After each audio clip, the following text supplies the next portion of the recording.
আজ আমি নবম ও দশম শ্রেণী গণিত বইয়ের অধ্যায় ৩ অনুশীলনী ৩.১ এর ৯ নং অঙ্কটি করছি। তাহলে চলো ৯ নং অঙ্কটিতে যা আছে তা পড়ে নিই।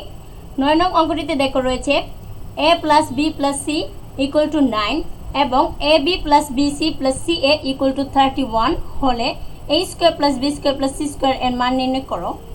এই অঙ্কটি করার জন্য আমাদের a² + b² + c² এর সূত্রটি জানতে হবে।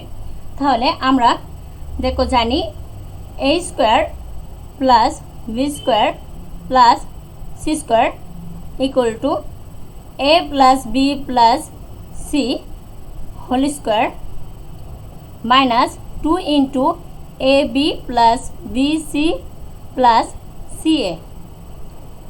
এই সূত্রটি আমাদের এই অঙ্কটি করার জন্য লাগবে। তাহলে দেখো ৯ নম্বর অঙ্কটি করছি।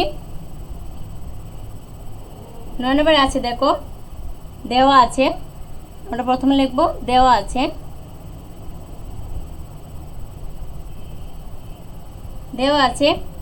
a + b + c = 9 এবং আছে ab + bc + ca = 31। বলছে 31 হলে a² + b² + c² মান কত? তাহলে আমরা লিখব, সুতরাং আমরা জানি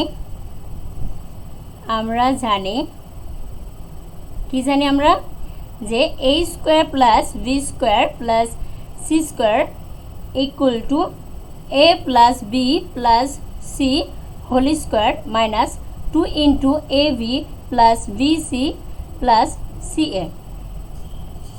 এই সূত্রটি আমরা জানি। এখন এই সূত্রের সাহায্যে আমরা এই অঙ্কটি করব। তাহলে দেখো আমি করছি।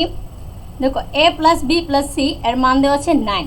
তাহলে আমরা এখানে 9 লিখব, তারপর আছে স্কয়ার, তারপরে স্কয়ার দিলাম, এরপর আছে মাইনাস 2 আছে 2 লেখো, তারপর দেখো এখানে গুণের সম্পর্ক আছে, তাহলে আমরা এখানে গুণ দেব। তারপর আছে দেখো ab + bc + ca এর মান দেওয়া আছে 31। তাহলে আমরা 31 লিখব। এখন দেখো 9 × 9 হচ্ছে 81 মাইনাস 2 × 31 = 62। এবার দেখো 81 মাইনাস 62 = 19।